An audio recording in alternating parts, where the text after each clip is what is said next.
A huge slate in the SEC this weekend. We've got the Red River Shootout. We got the Magnolia Bowl. We've got Florida, Tennessee. Chris Marler joins us all to run through the matchups.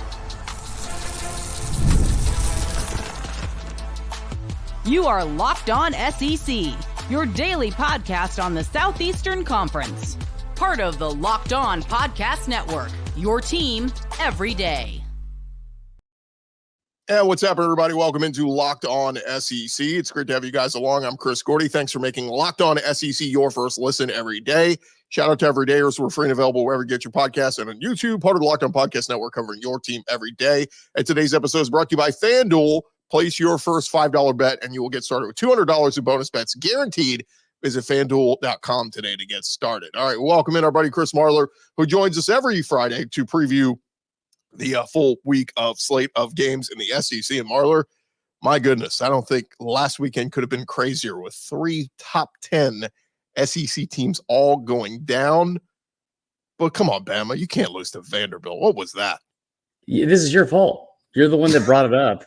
I'd never heard that stat in my entire life, and then you brought it up while I was on the show last week. You're like, yeah. And on top of that, they haven't lost, I think, in your entire lifetime. I was like, good to know. Sure, that won't come back and bite them. But no, man, it's crazy because they had 5 top 11 teams lose. Should have been 6, but Miami had that crazy comeback. Yeah. And then 2 top 5 SEC teams for the first time in conference history lose to unranked teams. Just a crazy, crazy Saturday. It was wild, and our stat sticks with us that an SEC team has been upset every week since the college football season started. So, look, I mean, it's going to happen again. We're going to run through these games, and somebody's going to get upset again. It's just the law of averages say it's going to happen. So let's dive into it. And speaking of the Alabama Crimson Tide, let's start with that one. 11 a.m. Central on ABC. It is 3-2 South Carolina at number 7 Alabama, and Bama sitting at about a 3-touchdown favorite rather. They are looking to bounce back from that loss at Vanderbilt. South Carolina, they got to get their offense going. I mean, they only scored 3 points last week against Ole Miss, and we were all excited. They got Rocket Sanders back. They got Lenore Sellers back, but that offense was just not. They didn't look right from the get-go. No, I mean, and coming off a bye week too, to have that kind of performance was still it was disappointing. I felt like it was embarrassing for Shane Beamer and the offense, and you know, like for whatever reason, he continues to stick to his guns and stand by Dowell Loggins, and I'm not ready to completely blame Dowell Loggins, because if you think about it, they did really well against LSU. They put up a lot of points there, and they put up 50 against Akron, which is still Akron, but you know, to come out like that, it was bad to see him. I'll tell you what, they were playing Ole Miss. They did not have an advantage on offense, defense, talent on the roster, or coaching. They did have the advantage of being at home, and they took the crowd out of it within the first 10 minutes. Yeah, the fake punt was pretty awful. And what's crazy, I said this, Marler, had you told me on last Friday, had you said, hey, they're going to hold South Carolina's going to hold Ole Miss to 27, I would have said they have a chance. They have a chance. Like, they could win 28-27, 30-27, but the offense just never took off. Maybe we need to give Ole Miss defense some credit there. But look, man, as much as I want to say this feels like a game where Alabama, they're going to get themselves right. They're back at home. Offense going to get going. They had their wake-up call in the loss to Vanderbilt. I can't ignore that over the last 6 quarters of football, Alabama's given up 67 points, 27 in the second half to Georgia, and then 40 last week to Vanderbilt. I can't just chalk it up and go, oh, it's fluky and all this. Like, I think they've got some defensive woes. I think that's completely fair. Brooks Austin put out a video this week that got a lot of traction, and deservingly so. And if you watch the game, if you watch that game, it was very obvious very early on that Alabama defensively looked lost. Like they could not. They gave up over 70 yards on shovel passes. They could not stop the run. It felt like Vanderbilt was in 3rd and short on every single 3rd down. I mean, listen, that's a defense for Bama that came in with the number 1 ranked 3rd down defense in the country, giving up like 16.9 total, 16.9% conversions to their opponents, 11 total on the year. Vandy was 12 of 18. Like, they had no problems. They were 9 of 12 to start the game. I think that anybody that says, like we were talking about off air, oh, they just ran out of time. The clock ran out. Bama couldn't, the offense was on the field for less than 18 minutes, but there's no part of me that thinks that the defense was ever going to make an adjustment and stop Vandy from scoring. Yeah, I brought that up because Kalen DeBoer on his coach's show the other night said, yeah, I mean, we just kind of ran out of time. I'm like, Kalen, they were driving on you again. Like if we added 5 minutes to the clock, they make it a 12-point game. So, right.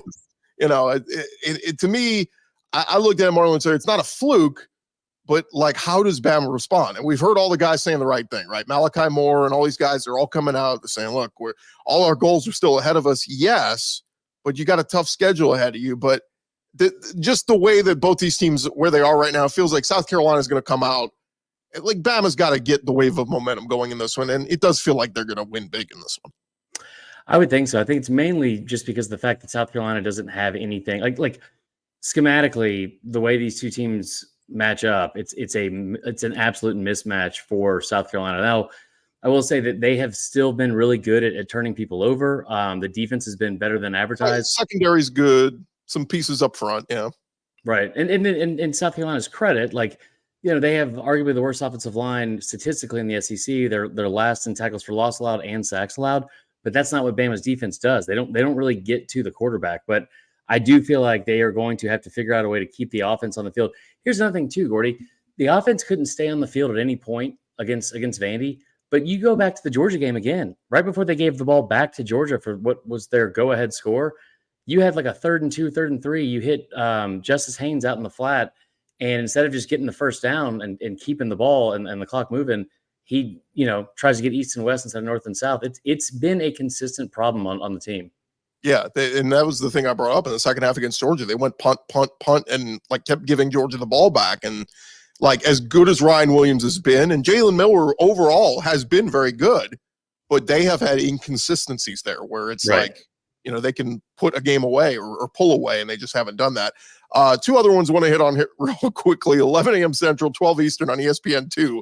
It's number 21 Mizzou at 1-5 UMass. I don't know who the hell scheduled this game. Mizzou coming off a devastating blowout loss at Texas A&M.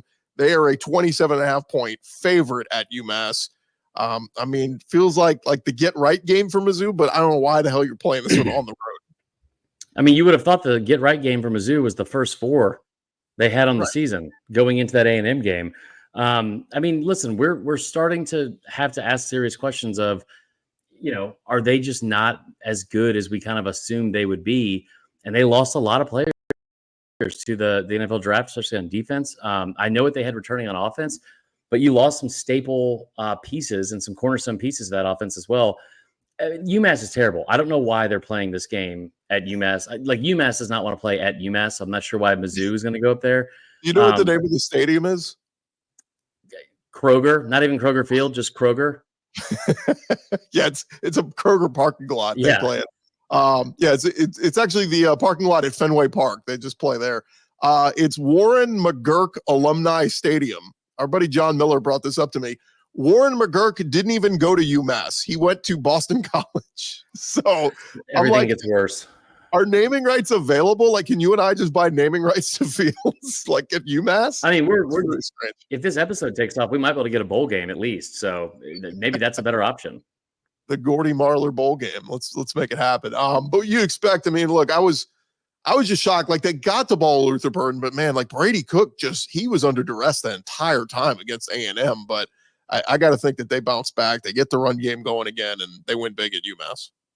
I would think so. I think the biggest thing for me is Brady Cook he's looked really, really bad on the deep ball, and they continue to take shots downfield, which is just, it's putting them in second and third and long because he's not able to hit them just on any kind of consistency. So I think they need someone else to help step up with Luther Burden. It can't just all be on his shoulders, but you're right. That offensive line has been bad.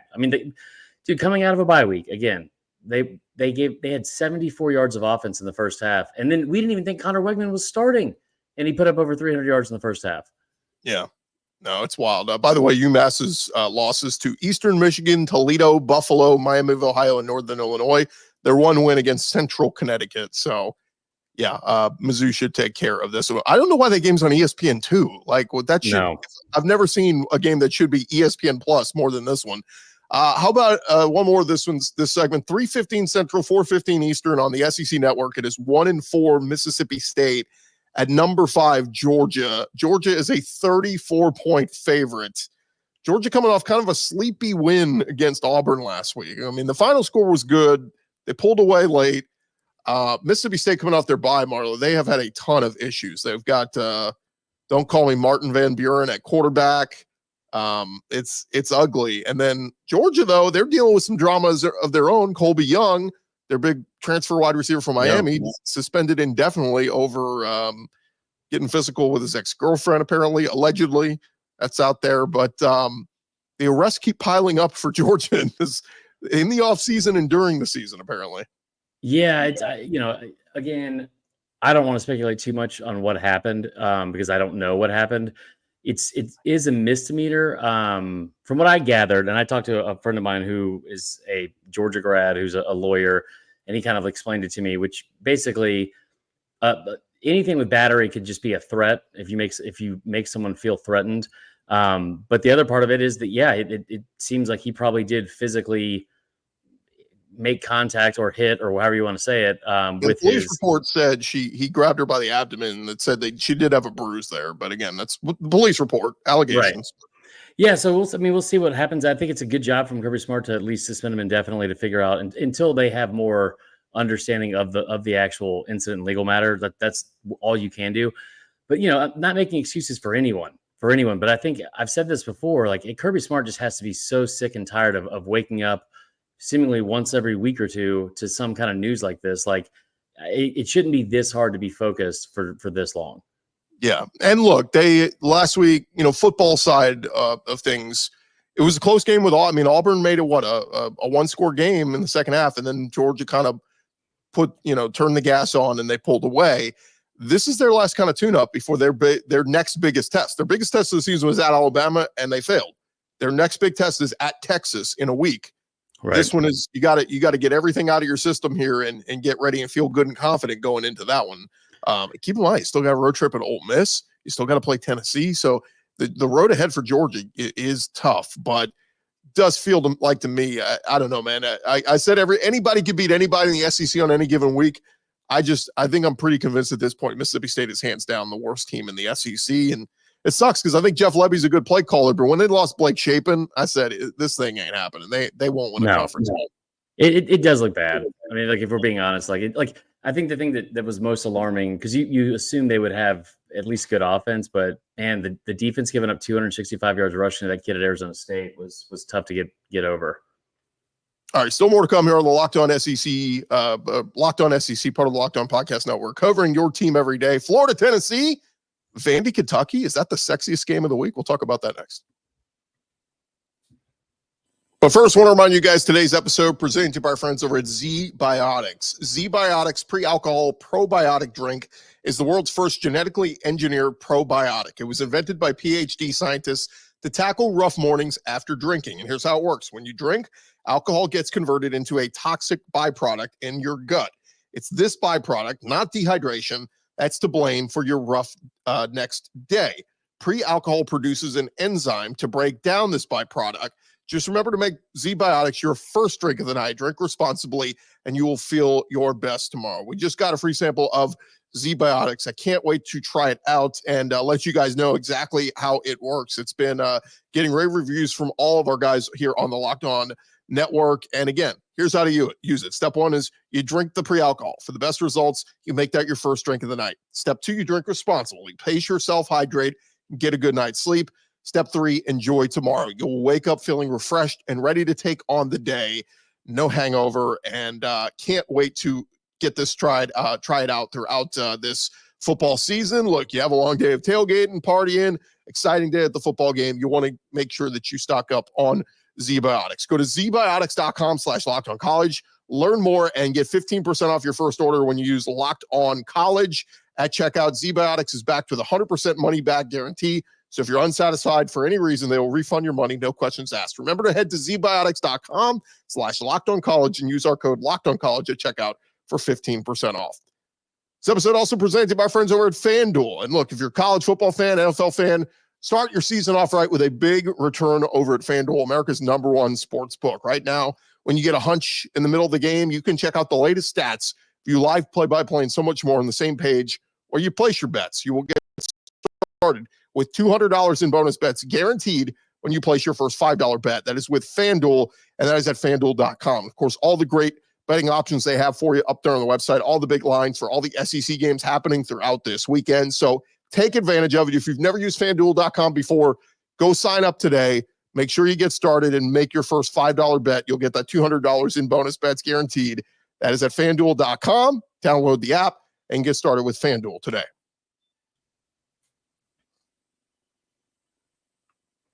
Continue on here on Locked On SEC, and our buddy Chris Marler joining us to preview all the week SEC Week 7 games. And Marler, we got to get into 3-2 Florida at number 8 Tennessee. The Vols sitting at about a 15.5-point favorite. I was shocked to see that Florida has won 17 of the last 19 in the series. And you talk about momentum. Billy Napier has won 2 games in a row, looking to build what we call a win streak. Tennessee coming off a pretty devastating loss at Arkansas. And I've been pretty shocked at how Tennessee's offense has slowed down once they've gotten into SEC play. I mean, they're playing all these teams early on. It's 50, 60, 70 points and all this. In SEC play, they scored 25 against Oklahoma and 14 against Arkansas. Offense going the wrong direction. Yeah, I think I forgot who it was, but some big publication, whether it's like CBS or ESPN or somebody put out like their bottom 25 today. And Kent State was the very last ranked team in the entire country. So, myself included, maybe we overreacted a little bit to how they looked in early against, non-con teams. And NC State has been pretty bad. Obviously, Kent State is terrible. But yeah, I mean, the other part of this too is I think I referenced this last week on this show was they've played over half their games on the road. I think they get 3 or 4 games at home now, back to back. So that'll be good for them. But Nico has not been nearly as good as I thought he was going to be. The run game is still great. The defense has been much better than any of us could have expected. But yeah, I mean, it's not the fact that they even lost on the road at Arkansas. It's a primetime game. It's a national audience, all that kind of stuff. But you blew a 14-3 lead late in the third and fourth quarter, and you did it to a backup quarterback. That kind of stuff is, especially in a season where you're trying to get to the college football playoff, that's a really, really big missed opportunity. Yeah, it felt like what was it in the second half? All these games are meshing up in my brain now. But last week against Arkansas, second half they go out. Dylan Sampson goes right. They go down the field. Dylan Sampson touchdown 7-3, and then with 8:19 to go in the third quarter, they score again. It's 14-3. And I texted my buddy who's a Tennessee fan. I said, "Well, that's it." I said, "Game over." He goes, "I don't know yet." But it felt like at that point they had all the momentum, and Tennessee didn't score again. Pretty crazy. Yeah, so. Agreed. I mean, listen, and credit to Arkansas. That's a huge win for Sam Pittman. And it's one of those things. You look at Arkansas now; they're 4-2. They could easily be 5-1. I'm trying to think who their other loss was to. Oh, they lost to A&M, who's also really good. But this season, in general, it just seems like the more we thought we knew, especially before the season started, the more wrong we've been. And a quick note on this one, while I'm talking about how much Florida has dominated the rivalry. Tennessee's injury report the other night had Squirrel White and Brew McCoy as probable. They're banged up, and Dante Thornton as questionable.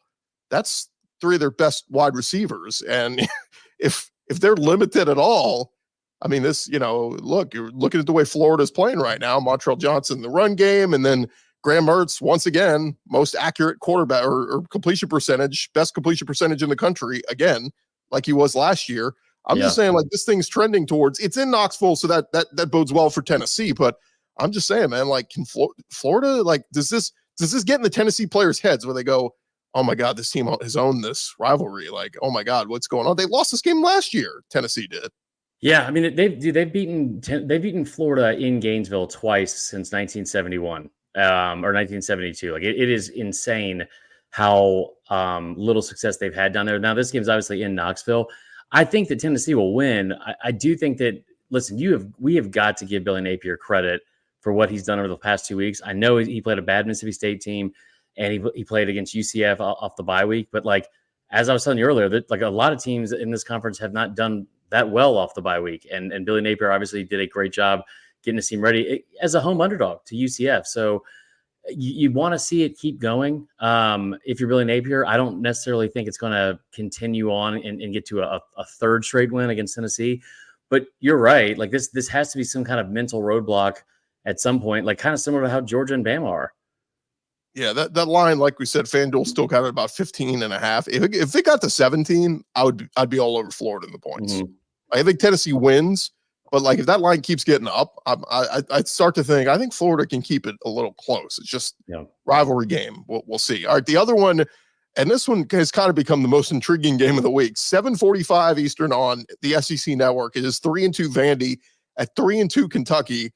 I have been baffled why this line has been about 2 touchdowns in favor of Kentucky all week. I tweeted this out earlier in the week. I said I watched the Alabama Vandy game. It was not a fluke. Vandy dominated the game from start to finish. Yet we're still treating Vanderbilt like it was a fluke and going, 2 touchdown underdog Kentucky. Like, I know Kentucky's defense is good, but Marler, this game to me, I know Diego Pavia is going to do some things. I'm looking at Brock Vandagriff and going, dude, this is a prove it game to you. Like, you got to prove to me that you're a legit quarterback in the SEC, because outside of the decent game he had against Ole Miss and they won, Brock Vandagriff's been very disappointing to me. I mean, Kentucky has just like call it what it is. Like the fact that they're a 2 touchdown favorite, the only way that I would think that is like a fair assessment of this upcoming game is either you're assuming that Vandy has a huge hangover after the Bama win, or 2, you're going to say that Vandy, like the decade plus long run of how bad they've been, is the reason why you're making that number, because this Vandy team is a lot better than people give it credit for. Listen, they lost to Georgia State, which is insane. They could have easily won that game. They pulled ahead with like a minute and 15 to go, and they could have easily beat Mizzou. And so going to Kentucky, Vandy is 2 plays away from being undefeated right now. Right. And Kentucky's offense is terrible. Like, I mean, Brock Vandagriff had a good game against Ole Miss. I think he had 246 total yards or passing yards, one of the two. But they only still put up 20 points. It's ranked dead last or second to last in scoring offense, total yards, and I believe yards per play. Like they are not a good offensive football team. Kentucky is going to figure out a way to put points on Vanderbilt's going to find a way to put points on the board. Yeah. I did like the wrinkle they showed in the Gavin Winsett was he from Rutgers, the transfer. Like they put him in some some design run plays Kentucky did. So that kind of takes a little bit of the pressure off for Brock Vandagriff. And we've been waiting to see the Chip Trainum, the Ohio State transfer at running back. Demi Sumo Karngbe has been good, but I think it's going to make their run game even better once they get Trainum out there. And he could be back. He could make his season debut this week. So that could help, and maybe that's what they're thinking. But I don't know. Again, I think it's a little bit disrespectful to Vanderbilt. And dude, if Vanderbilt wins this one, it's a bad loss for Mark Stoops. Like, come on, you can't lose to Vanderbilt 2 times in 3 years. But also, Vanderbilt only needs 2 more wins to get bowl eligibility. And I don't know. Maybe they can get there. We'll see. We'll see. All right. Still more to come here on Locked On SEC, part of the Locked On Podcast Network, covering your team every day. Back to the games in just a second, but want to remind you about our friends over at Robinhood Gold. With Robinhood Gold, you don't need a silver spoon to eat up the financial favors of the 1%. Robinhood Gold allows others to get the rates and perks usually reserved for the high society. Now, the resourceful individual with Robinhood Gold can earn the very liberal rate of 4.5% APY on uninvested cash, receive unlimited 1% deposit bonuses, and be rewarded with a handsome 3% retirement boost on an IRA account. Robinhood Gold provides the privileges of a high net worth for any net worth. These generous benefits are now available for only $5 a month. The new gold standard is here with Robinhood Gold. Sign up at robinhood.com/gold. Terms apply. For product-specific disclosures, visit robinhood.com/gold. Investing involves risk. Rate may change. Gold memberships is offered by Robinhood Gold, LLC. All right, roll along here, Locked On SEC, getting you set for SEC Week 7. We got 2 games remaining. We'll get to the Magnolia Bowl in a second, but first, we got to start with the Red River. I still call it the shootout. They call it Red River Rivalry. I can't say Red River Rivalry because I get tongue-tied. Yeah. We can still admit when two teams go up and down the field and score on each other, it's called a shootout. It has no connotation for anything else. We can still say the word shootout. But anyway, Canceled. Quinn Ewers is expected back in this one for the Longhorns.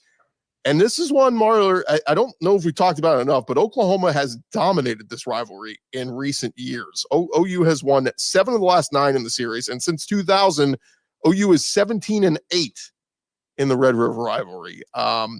Look, this is obviously a lopsided matchup, but I've been shocked that this line's been only at about a 2-touchdown favorite. Like, you think Kentucky's a 2-touchdown favorite over Vanderbilt? Like, Texas on paper should be much higher of a favorite than Oklahoma, but I think they're honoring the rivalry part of this game. Yeah, I think the other part of it too is that the Ewer situation is still a little bit. It's a little bit of a question mark. They don't know if, like, Sark is pretty much hinted at the fact that he's on track to start, but he's done everything he can to not come right out and say that. Arch Banning's still been good, obviously as the backup in his place. The thing with Oklahoma is it's very similar to what we just said about Kentucky. The offense is horrible. And here's the other thing too, is that I hear a lot of Sooner fans say that, like, well, you know, like, we have an elite defense. We have a terrible offense. You don't have an elite defense. Like, you're not ranked in the top 5 in, what is it, total defense, scoring defense, yards per play allowed. The only major statistical category they're ranked in the top 5 in the conference in is rush defense, and that's, I think, like 4th. So they're not a very good defense. They're a terrible offense. You have to hope that at some point Brent Venables is able to get through to his quarterbacks, whoever that may be, and they're going to have a drastic improvement going up against Texas this week. I think the Michael Hawkins point of this is interesting because he's a running quarterback. He's only played in the win against Auburn, and then the fourth quarter against Tennessee. So we've really only seen him for 5 quarters of football, really. Right. We don't know who he is, but keep in mind he was a big time recruit. Like, I think he was 4-star, and I think the 24 composite had him at like a 3-star, but still big time recruit. And fans were excited about him. Fans were talking him up to me before the season, saying if Jackson Arnold struggles, Michael Hawkins is going to get in there. I just think he's like, this could be a game where maybe he has his breakout game. Maybe this is the game he plays his butt off. And think about how some guys have performed in this spot in years past. Some OU quarterbacks have had nice days. Dylan Gabriel, Spencer Rattler. I mean, I'm just trying to run through the years of guys that they've had. I don't know, man. It's the rivalry Caleb thing. Williams came in place of had a huge comeback. I mean, like, dude, they're 11-3. They're 11-3 in the last 14 years in this rivalry for Oklahoma. I mean, they have owned this series. So I think the biggest thing for them going into this game, I think like the selling point you're trying to make in that locker room if you're Brent Venables is like we hear all the time about, like, Texas is great and they will beat their chests more than anyone, like their own fan base will, and teams and all that kind of stuff. They're obviously number 1 in the country. They're undefeated, all that crap. But they're 3-11 against Oklahoma. And it's not like it's something that would be completely new to see a young Oklahoma quarterback, just like you said. Like, if you're playing quarterback at OU, you're a good recruit. I don't care what the stars were. So I think they have to just beat that into the heads of those players. But also, you cannot get into a track meet with Texas because it's not going to end well. You said they're 3-11. Texas is against Oklahoma. So they need to come original. Oh my God! We get a little. I just almost spit up on my Jinko jeans. The Quinn Ewers thing is interesting though. From my angle, I've been saying this. Like, what if he's rusty? He hadn't played in a month, and I said that on our SEC squad show, and everybody's like, oh, whatever. Like, guys sit out a month and they come back. Yeah, but this dude threw 2 interceptions early in this game a year ago. Like, if he does that again, and remember, Jaden Blue against Mississippi State couldn't hang on to the football. He was fumbling left and right. So, like, look, Texas, if they don't take care of the football, Oklahoma is going to be in this game. If they're turning the ball over, Oklahoma is going to be in this game. I'm not calling for the upset, but hey, Texas, come join the party. Alabama's going, the water is just fine here in Upset City. Everybody in SEC hasn't lost, Texas. It's time for you to take one. So it would be very interesting. All right, lastly, we get to the Magnolia Bowl. If you didn't know that's what it's called, well, good. Nobody calls it that. But it is number 9 Ole Miss at number 13 LSU, and Ole Miss has been sitting as a favorite in this one basically since the offseason, and it has not changed. Just to throw out some of the numbers, Ole Miss has not won in Baton Rouge since 2008. Since 2002, LSU is 16-6 in this series. But two numbers really stand out to me in this one, Chris Marler. Ole Miss leads the country in sacks, not just the SEC. Yeah. They lead the country in sacks with 24. LSU is one of the least sacked teams in the country. Garrett Nussmeyer has been sacked twice, and those both came against South Carolina on the road. Other than that, LSU has kept him clean. That offensive line's been doing their job for LSU. So, to me, this is something's got to give. This is good on good. If Ole Miss is getting after Garrett Nussmeyer, they're getting sacks on him, they're penetrating and disrupting, advantage Ole Miss. If that pocket is clean for Garrett Nussmeyer and LSU scoring touchdowns left and right, it's advantage LSU. So I kind of like that side of this matchup.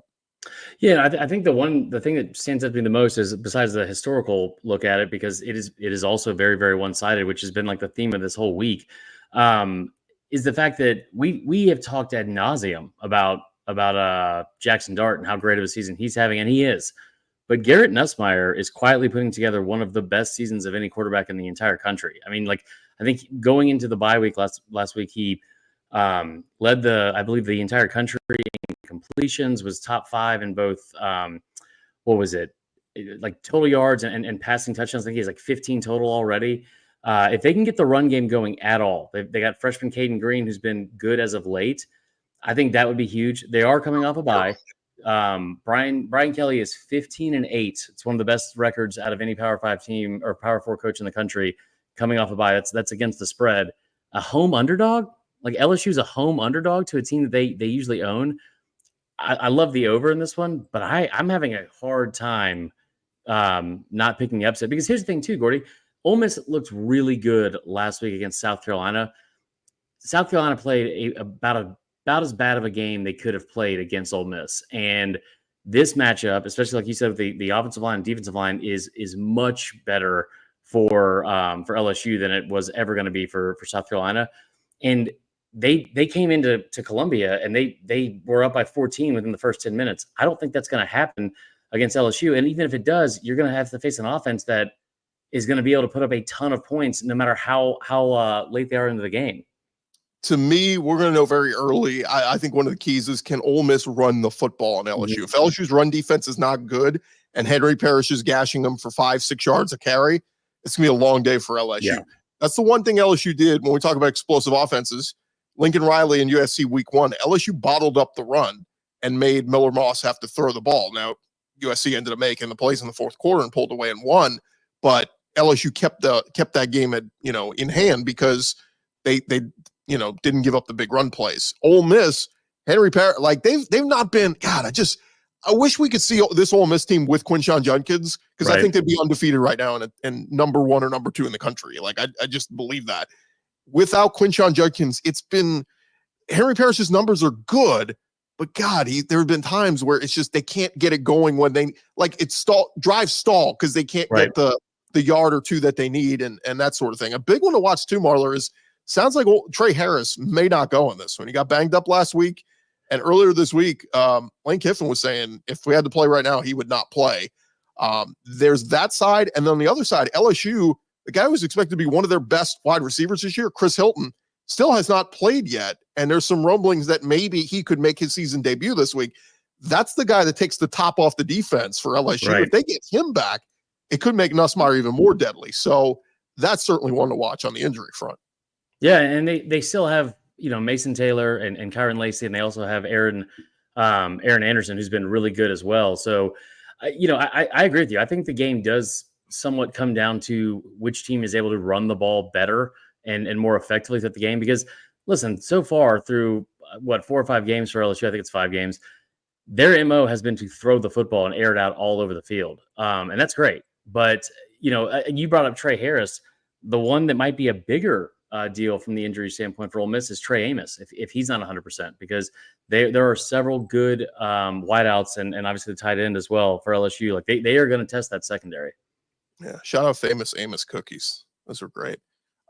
Jared Ivey, he's got 5 sacks for Ole Miss. Suntarian Perkins 4.5.